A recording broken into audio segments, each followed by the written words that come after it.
To make the journey to the Highlands more manageable, especially with an afternoon start, we'd booked into the Burnside Hotel in Glasgow's Rutherglen area. It's about 5 minutes from junction 2 of the M74. It was great value at £79 for dinner, bed and breakfast for the both of us. Oh, and it rained. Heavily.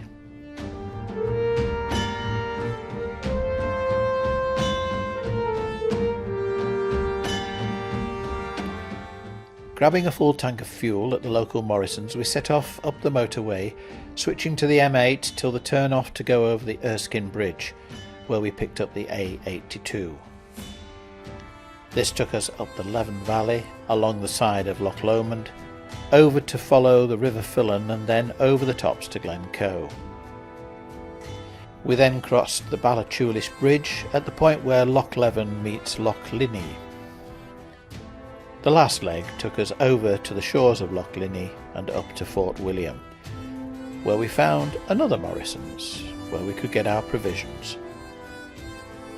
Then a short 11-mile trip up the A82 to the Commando Memorial and down a few hundred yards to Alba Benview. What a great little cottage it is. With a 26-foot lounge cum dining room cum kitchen and views over Oonach Moor and Ben Nevis.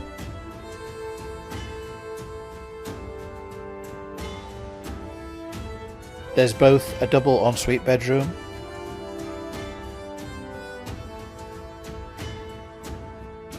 and a twin ensuite as well. We soon found that the owners, who lived next door, had provided anything you could wish for, and it wasn't long before we hit the hot tub with a well-earned spot of liquid refreshment. The third day dawned grey and foreboding, but we donned our boots and set off for Gairlochie, just a mile or so down the road. This is where the Caledonian Canal connects Loch Linney with Loch Lochy. There's an old lighthouse which indicates to shipping coming down Loch Lochy where the canal starts. We walked along the canal for a while, then back along the riverside to the road, where Suzanne found an old graveyard to explore. After lunch, the clouds parted a little, and we could see Ben Nevis for the first time. We were inspired to put our boots back on and brave the track leading down towards the River Speen. It takes you through some lovely woodland and on towards High Bridge, which is now partially collapsed. We followed the river before joining the A82 and walked up the hill to the Commando Memorial. We didn't stay long as the rain began to fall again. This is the circular route we took.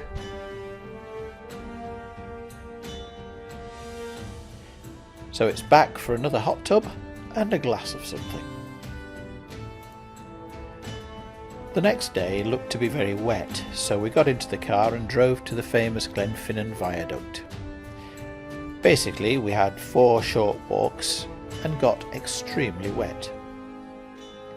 The first was to the viewpoint, the second to the monument, the third through the woods, and the fourth along the track towards the viaduct. From the viewpoint we could see the upper part of Loch Shiel and the curved viaduct made famous by the Harry Potter films. At the monument, the rain really started to come down. We managed to get close to the viaduct but missed the train by several minutes. But we did get to see a red deer at fairly close quarters.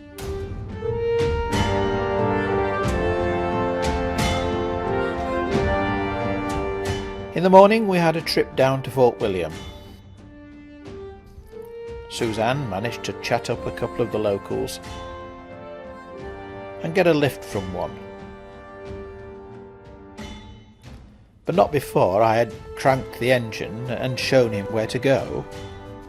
Lunch was a steak and black pudding pie from the Nevis Bakery. Ooh. In the afternoon we had a drive up Glen Nevis, then back to the cottage for a hot tub and a sauna.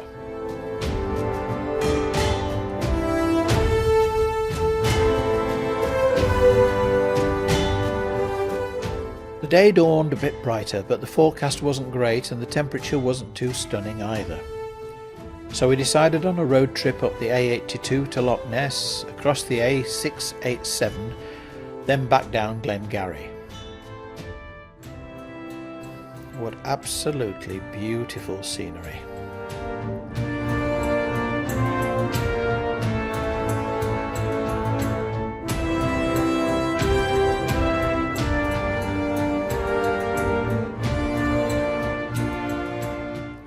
Due to an administrative error, i.e.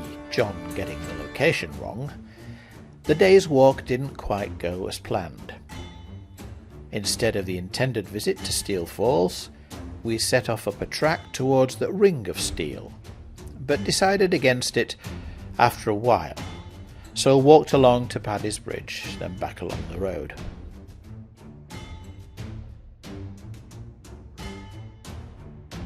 What amazing views though. Photography just doesn't do them justice. The scale doesn't come across.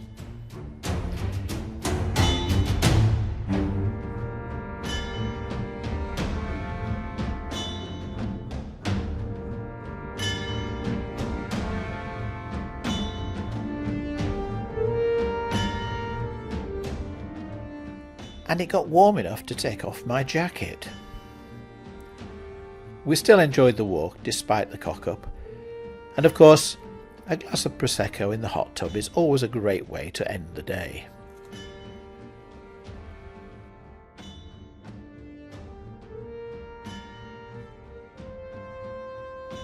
Today's walk was quite a short one, but interesting nonetheless. We walked along the side of the loch and up to Inverlochy Castle. Lots of history there. On the way back we found a statue in a little park. It commemorates the aluminium smelters who lived mostly in Inverlochy. The bauxite was brought there because the hydroelectric station provided cheap power. When we got back, and before our sauna, I wandered around the little garden and snapped a few views.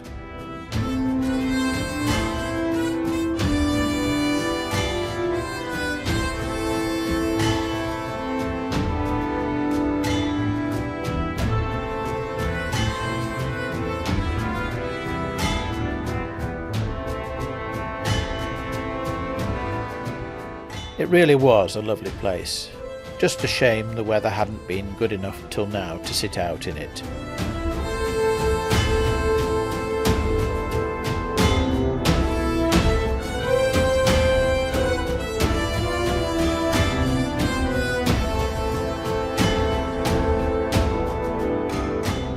So finally our last day came and it was time to pack up and go. Just when the sun came out, the sky was blue, and the views of Ben Nevis was clear as a bell. A lovely day to drive back alongside lochs, through Glencoe, down to Loch Lomond,